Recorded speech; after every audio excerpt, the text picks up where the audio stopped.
Assalamualaikum dan salam sejahtera. Saya Muhammad Faris Azwan pada hari ini daripada program Diploma Komputasi Elektrik DCS, tajuk subjek MES 3113 daripada kumpulan Rockers. Saya selaku ketua kumpulan akan menyampaikan tajuk mengenai pencahayaan. Ahli-ahli dalam kumpulan saya ialah Muhammad Iman Hakimi bin Muhammad Anwar, Muhammad Faris Azwan bin Mat Yasin, Muhammad Fikri bin Muhammad Ali, Muhammad Rizal bin Muhammad Arsyad, Muhammad Amirul Haikal bin Anura Frizi daripada semester 3. Nama pengajar Ziromina Juli. Pada hari ini saya akan menerangkan pencahayaan, iaitu secara pengenalannya ialah pencahayaan dari bahasa Latin illumination adalah tindakan dan kesan pencahayaan.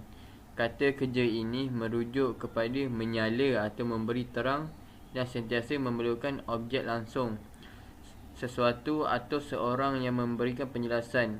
Ia dikenali sebagai pencahayaan. Oleh itu, pada set lampu yang dipasang di tempat tertentu dengan tujuan untuk menjejaskannya secara visual. Pencahayaan dilakukan seterusnya.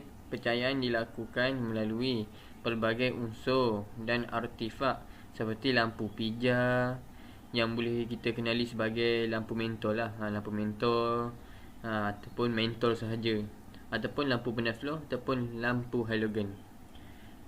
Pencahayaan ini kegunaan dia untuk memberi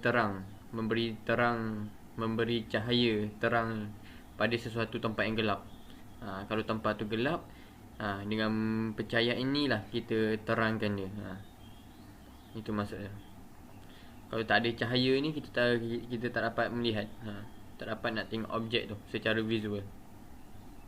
Okey, seterusnya, faktor-faktor pencahayaan. Pencahayaan yang baik mestilah dapat memenuhi kehendak pengguna dari segi fizikal dan sosial.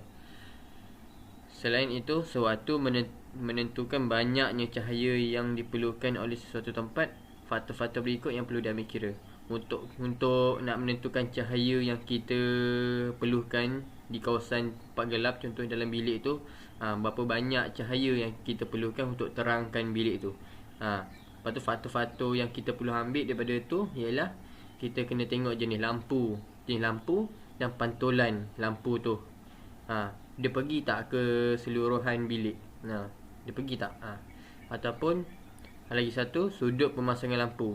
Kita tengok kedudukan lampu yang kita pasang tu, tempat yang strategik ke, kita kena pasang kat tengah-tengah ni ke. Jangan kita pasang kat ujung. Kalau kita pasang kat ujung sana tak dapat cahaya.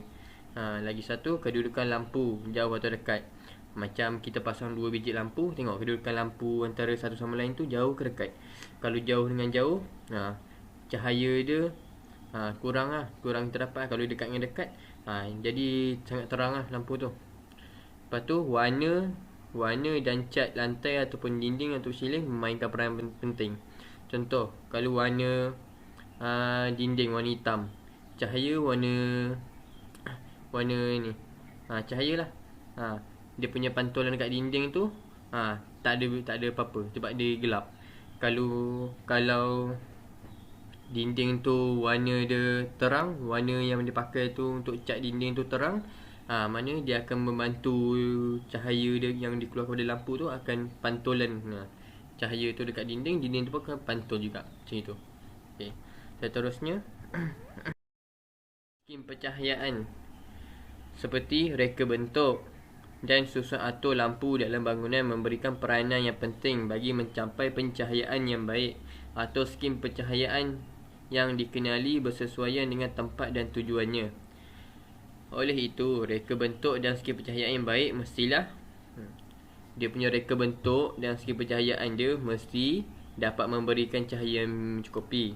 Macam mentol tu, dia punya reka bentuk mentol tu, dia punya kekuatan skim pencahayaan mentol tu mesti dapat memberikan cahaya lah yang mencukupi. Lepas tu lagi satu, selain tu, cahaya tu tidak menyilaukan. Cahaya tu skim pencahayaan tu mesti tidak menyilaukan dan tidak memberi ataupun memberi bayangan lah kiranya. Yang seterusnya, cahaya dapat disebarkan secara seimbang.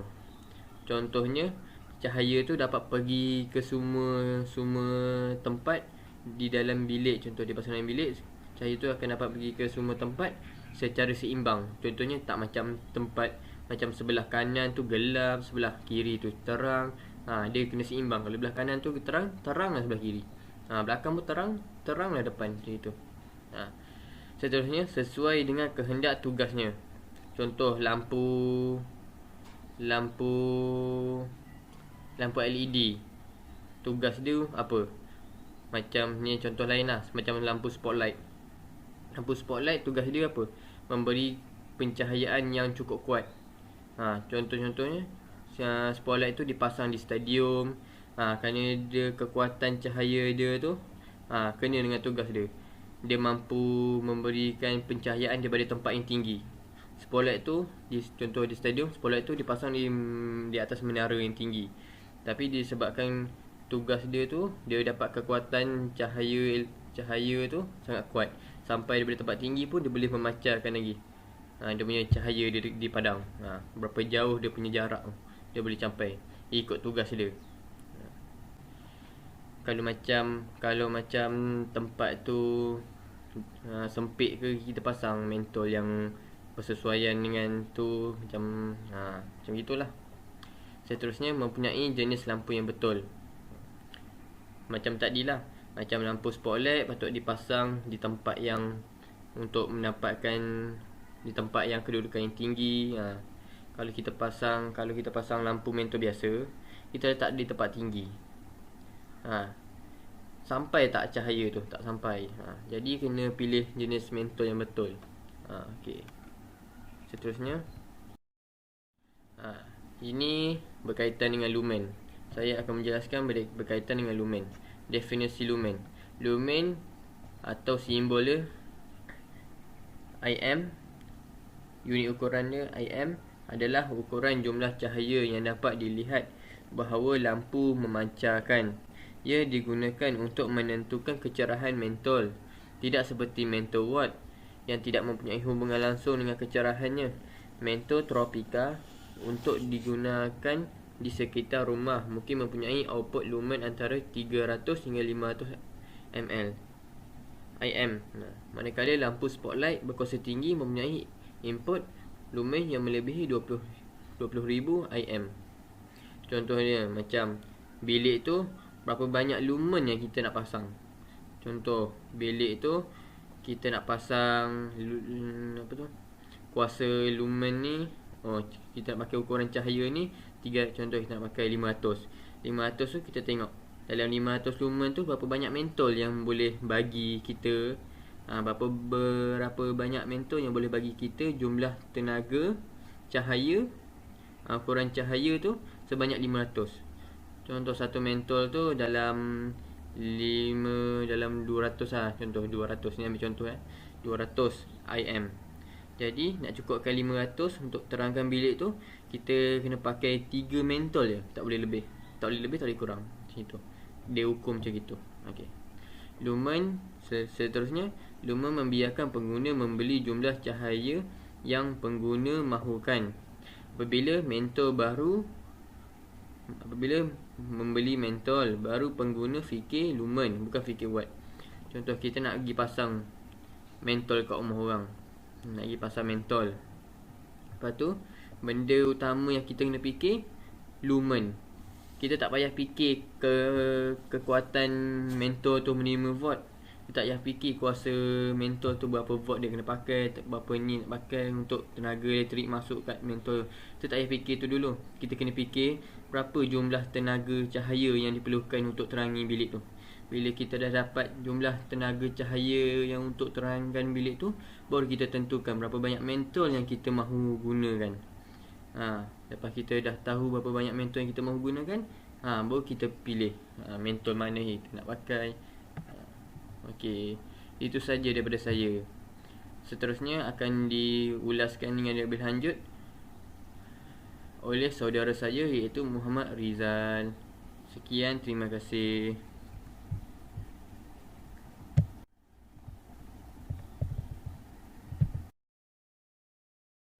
Assalamualaikum warahmatullahi wabarakatuh. Nama saya Muhammad Rizal bin Muhammad Arsyad.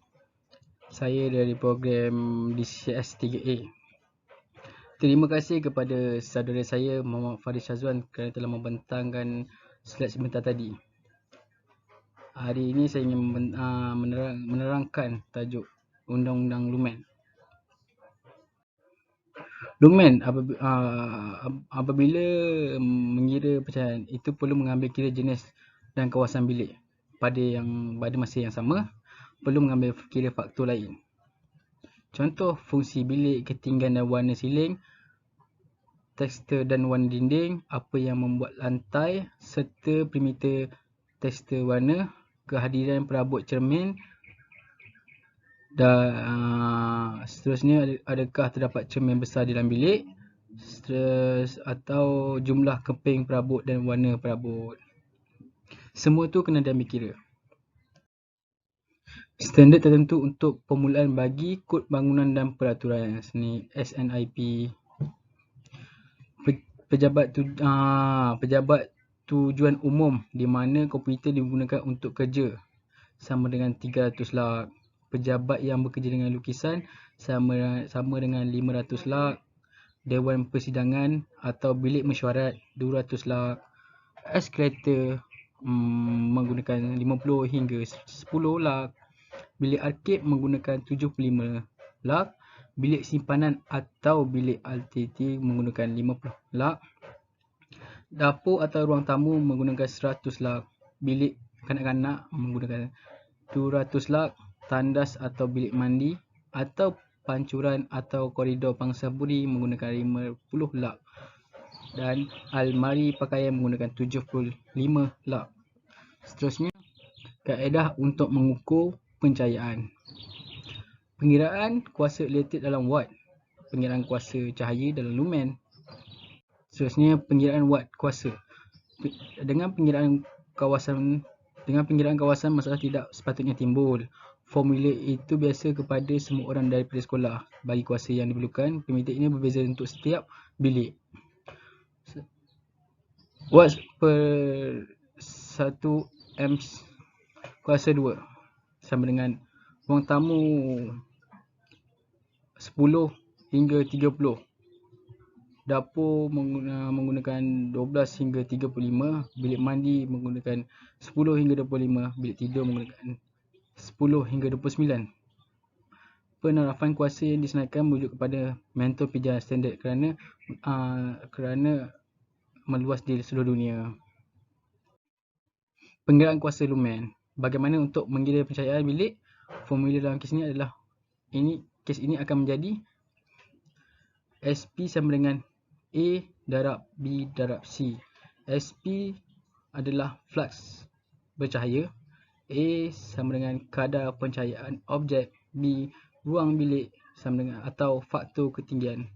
C siling. C sama dengan siling. Standard pencahayaan telah diberikan dalam bahagian di atas. Dengan pengiraan kawasan bilik juga tidak sepatutnya menjadi masalah. Kekal nisbah ketinggian siling, ia bergantung kepada perimeter ketinggian berikut. 25 hingga 27 meter sama dengan 1. 27 hingga 3 meter sama dengan 1.2. 3 hingga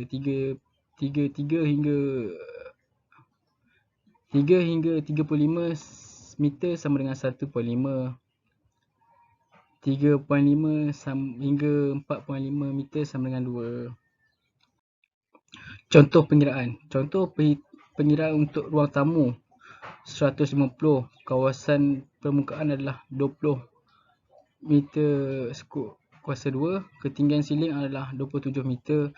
Kuasa lampu pijat adalah 60 watt. Pertama adalah perlu untuk menentukan kuasa flag cahaya untuk jenis bilik ini. SP sama dengan 150 darab dengan 20 darab dengan 1 sama dengan 3000 lumen. Nilai purata lampu ialah 600 hingga 800 lumen. Ambil bahagian yang tengah 700 lumen. Kemudian jumlah mantul lampu N akan sama dengan 3000 per 700 sama dengan 4.2857 perkali pantulan. Putih 75%, cahaya sama dengan 55%, kelabu sama dengan 35%, gelap sama dengan 15%, hitam sama dengan 0%. Pengiraan dan formula bilangan lampu dalam sebuah ruang. I darab A sama dengan I darab UF darab MF. N untuk bilangan lampu, E untuk nilai lux, A untuk luas, I untuk lumen, UF untuk faktor kemudahan, MF faktor penyelenggaraan. Contoh pengiraan. Kenal pasti bilangan lampu yang diperlukan dalam sebuah bilik. Mesyuarat jika keluasan bilik tersebut adalah 34 meter kali 34 meter pada aras kerja 200 lux. Lampu yang dicadangkan mempunyai 4000 lumen. UF sama dengan 0.9, MF sama dengan 1.0. E darab A sama dengan I darab UF darab MF. Contohnya 200 darab dengan 34 meter darab 34 meter sama dengan per 4000 darab 0.9 darab 1.0. Jawapannya 64.22 nos. Sekian, terima kasih. Seterusnya, slide ini akan dibentangkan oleh saudara saya, Iman Hakimi. Okey. Assalamualaikum. Saya Muhammad Iman Hakimi dan saya akan sambung dengan topik fotometri. Fotometri ialah sains pengukuran cahaya, iaitu dari segi kecerahan yang dicerap oleh mata manusia. Ini berlainan dengan radiometri, iaitu sains pengukuran cahaya dari segi kuasa mutlak. Kepekaan mata manusia tidaklah sama bagi semua panjang gelombang dalam cahaya tampak. Fotometri juga cuba untuk mengambil kira ciri ini dengan memberi pemberat kepada setiap panjang gelombang ini dengan satu faktor yang mewakili kepekaan mata terhadap panjang gelombang tersebut. Tindak balas mata terhadap cahaya sebagai fungsi panjang gelombang ditunjukkan dalam fungsi kekilauan. Mata mempunyai tindak balas yang berbeza sebagai fungsi panjang gelombang apabila ia menyelesaikan diri dalam keadaan terang, iaitu penglihatan fotopik, dan dalam keadaan gelap, iaitu penglihatan skotopik. Maksudnya kalau daripada pandangan yang cerah, yang macam contoh siang kan, kita akan mendapat pandangan yang lain. Macam mata kita akan menyelesaikan diri dengan pandangan yang cerah dengan keadaan yang gelap. Dia masa untuk menyelesaikan diri. Fotometri adalah berdasarkan tindak balas fotopik mata, dan oleh itu pengukuran fotometri tidak akan menjelaskan dengan tepatnya sekiranya kecerahan sumber yang dicerap adalah di bawah keadaan pencahayaan malam.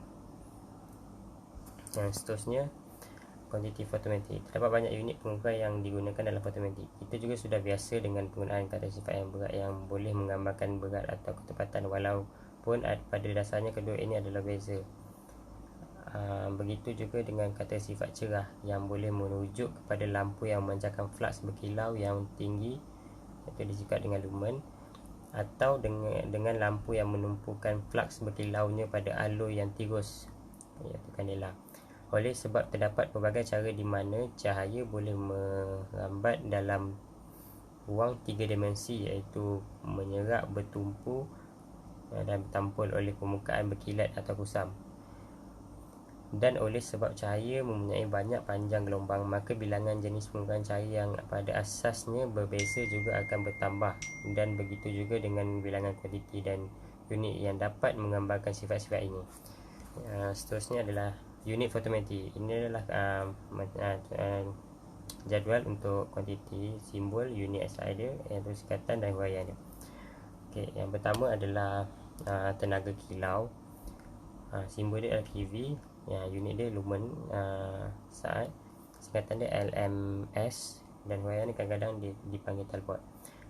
Seterusnya flux berkilau, simbol dia F, dan unit SI dia lumen dan singkatan dia LM, dan juga dipanggil kuasa kilau. Yang ketiga adalah keamatan berluminosity, simbol dia adalah IV, dan unit SI dia candela, iaitu candela, lepas singkatan dia CD. Dan seterusnya adalah kuantiti kekilauan, dan simbol dia yang tertera di situ, dan unit SI dia candela meter persegi, dan singkatan dia ada SCD palang M2, dan huraian dia adalah juga dipanggil sebagai luminance. Yang keempat adalah pencahayaan, simbol dia adalah EV, unit SI dia panggil lux, dan singkatan dia adalah IX, digunakan untuk cahaya tuju kepada permukaan. Dan yang kelima, kepancangan berkilau, simbol dia adalah MV, dan unit SI dia lux, dan singkatan dia IX, untuk cahaya yang dipancarkan daripada permukaan. Yang terakhir sekali adalah keberkesanan kilau. Dia punya unit SI dia lumens ataupun watt, dia punya singkatan LM ataupun W. Nisbah yang huraian dia adalah nisbah flux berkilau kepada flux sinaran. Maksimum yang boleh dicapai ialah 683. Dan seterusnya adalah fotometer. Fotometer adalah alat yang digunakan untuk mengukur pencahayaan atau penyinaran. Seperti penerapan di fotometer industri, sesuatu fotometer adalah kata umum yang meliputi alat-alat untuk mendeteksi intensitas cahaya haburan, penyerapan dan fluoresensi. Kebanyakan fotometer berlandaskan pada sebuah fotoresistor atau fotodioda. Masing-masing mengalami perubahan sifat kelistrikan ketika disinari cahaya yang selanjutnya dapat dideteksi dengan suatu rangkaian elektronik tertentu. Ini adalah alat fotometer yang untuk mengukur cahaya ataupun lumen, untuk mengukur lumen. Itu sahaja daripada saya. Terima kasih. Assalamualaikum warahmatullahi wabarakatuh. Saya Muhammad Fikri bin Muhammad Ali dari kelas DCS 3A. Guru kami telah membincangkan berkenaan tajuk tentang pencahayaan. Hari ini saya akan membentangkan tentang tajuk pantulan cahaya. Pantulan cahaya berlaku apabila sinar cahaya kena pada suatu permukaan dan dipantulkan oleh permukaan tersebut. Cahaya yang kena pada keadaan permukaan yang berlainan akan dipantulkan secara berbeza. Pantulan sekata adalah pantulan cahaya selari dalam arah tertentu daripada permukaan licin. Contohnya cermin sata. Hukum pantulan. Apabila suatu sinaran cahaya ditujukan ke atas sekeping cermin sata pada sudut tertentu, dalam kurungan sudut 7, sinaran cahaya itu akan dipantulkan ke sudut tertentu, dalam kurungan sudut pantulan. Cahaya yang dipantulkan mematuhi hukum pantulan. Sudut 7, sinar, pantulan dan garis normal semuanya berada pada sata yang sama. Sudut 7 adalah sama dengan sudut pantulan. Pantulan fizik. Pantulan adalah perubahan arah muka gelombang pada antara dua medium yang berbeza supaya muka gelombang kembali ke medium dari mana berasal. Contoh umum termasuk pantulan gelombang cahaya, bunyi dan air. Hukum pantulan mengatakan bahawa untuk pantulan spekular, sudut di mana gelombang ditujukan di permukaan sama dengan sudut di mana ia terpantul. Cermin mempamerkan pantulan spekular. Selepas itu, pantulan cahaya lampu. Silau ialah kesukaran untuk melihat dengan kehadiran cahaya terang seperti cahaya matahari yang menyinar langsung atau dipantulkan atau cahaya buatan seperti lampu kereta pada waktu malam. Oleh sebab itu, beberapa kereta mempunyai cermin dengan fungsi anti silau automatik. Selepas itu, pemantulan cahaya. Cahaya yang biasa kita lihat adalah merupakan kelompok sinar cahaya yang disebut berkas cahaya.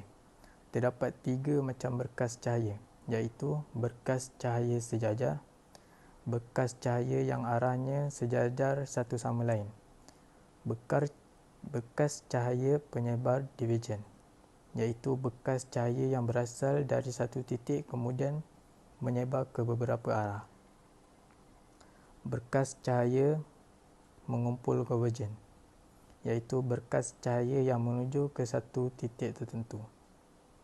Selepas itu, pemantulan teratur.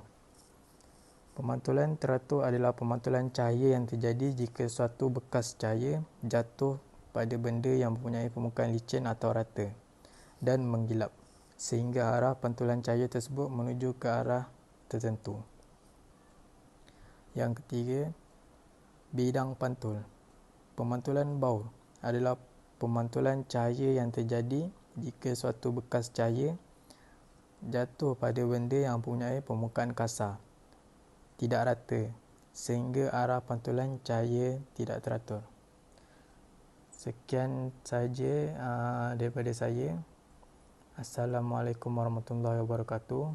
Video ini akan disambungkan oleh ahli kumpulan saya. Sekian, terima kasih. Okey, Assalamualaikum warahmatullahi wabarakatuh. Nama saya Amirul Haikal bin Anur Afrizi dari kumpulan 3 ingin membentangkan tajuk pantulan cahaya atau kata lain reflection. Pertama saya akan cerita tentang pengenalannya. Okey. Apabila cahaya dari sumber cahaya mengenai sesuatu permukaan yang rata, cahaya akan dipantulkan. Pantulan cahaya membolehkan manusia untuk melihat objek sekeliling. Apabila cahaya mengenai sesuatu objek, objek itu akan memantulkan cahaya ke dalam mata. Pantulan cahaya dipengaruhi oleh jenis permukaan. Objek dengan permukaan yang licin dan rata memantulkan cahaya dengan baik. Pantulan cahaya berlaku apabila sinar cahaya kena pada suatu permukaan dan dipantulkan oleh permukaan tersebut.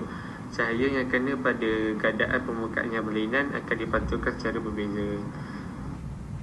Kita dapat lihat pantulan sekata adalah pantulan cahaya selari dalam arah tertentu daripada permukaan licin, contohnya cermin sata. Di sini kita dapat lihat satu pantulan yang selari di permukaan yang licin. Seterusnya, pantulan berselera adalah pantulan cahaya sedari pada semua arah daripada permukaan kasar. Ini apa yang kita dapat tahu, pantulan juga boleh terbentuk di permukaan yang kasar. Dalam ranjang di bawah, sekeping cermin satah diletakkan secara ufuk pada papan satah dan satu sinar cahaya AN dari suatu sumber cahaya ditunjukkan pada satu sudut 7i cermin itu. Sinar pantulan NB didapati merambat menjauhi cermin itu. AN dikenali sebagai sinar 7, NB dikenali sebagai sinar pantulan, CN dikenali sebagai normal atau garis yang berseranjang dengan cermin titik itu 7N. Suatu sinar cahaya yang merambat di sepanjang normal akan dipantul balik di sepanjang normalnya. Sudut antara sinar 7 dengan garis normal adalah sudut 7i. Sudut antara sinar pantulan dengan garis normal adalah sudut pantulan R. Okay, seterusnya kita akan bercerita tentang hukum pantulan. Sekiranya permukaan yang memantulkan sangat licin, pantulan cahaya yang berlaku dipanggil pantulan spekular atau biasa. Hukum pantulan adalah seperti berikut. Sinar 7, sinar yang dipantul dan normal kepada permukaan pantulan pada titik 7 terletak pada satah yang sama. Sudut yang dibuat oleh sinar 7 dengan normal adalah sama dengan sudut yang dipantulkan oleh sinar cahaya dengan normal yang sama. Nombor 3, sinar pantulan dan sinar 7 berada pada sisi yang bertentangan dengan keadaan normal. So, pemberitahuan yang untuk mendalami lagi tentang tajuk ni, saya telah menyediakan satu video untuk memudahkan lagi lah kita faham.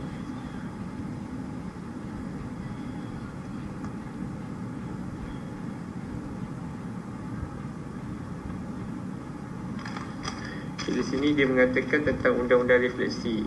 Sinar insiden akan sentiasa sama dengan sudut refleksi. Sinar insiden, garis normal, tengah dan sinar refleksi. Sini dia,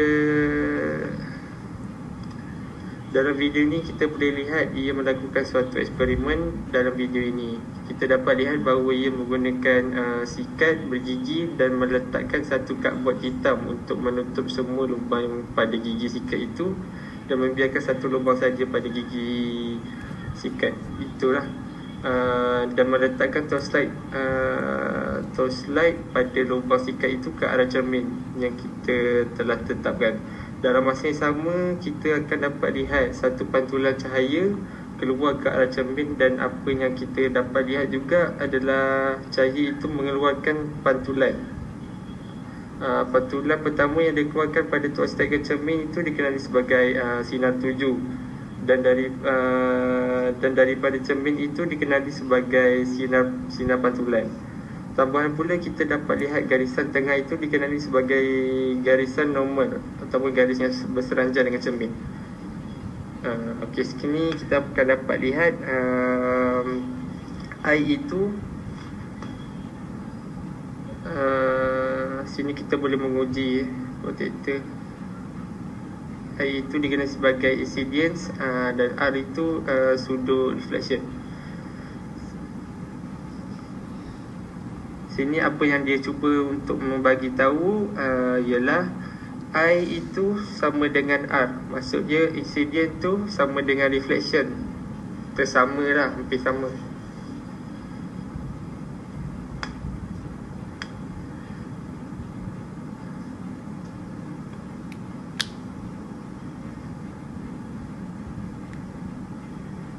Ya.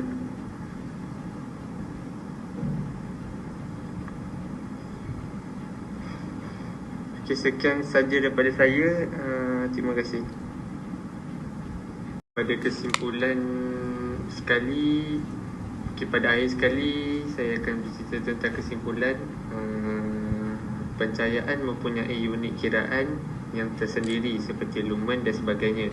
Tambahan pula kita dapat menentukan bahawa proses refleksi cahaya ini merupakan fenomena optik yang sangat penting dalam kehidupan kita, dengan fakta yang mudah kerana kita dapat melihat banyak benda yang ada di sekeliling kita.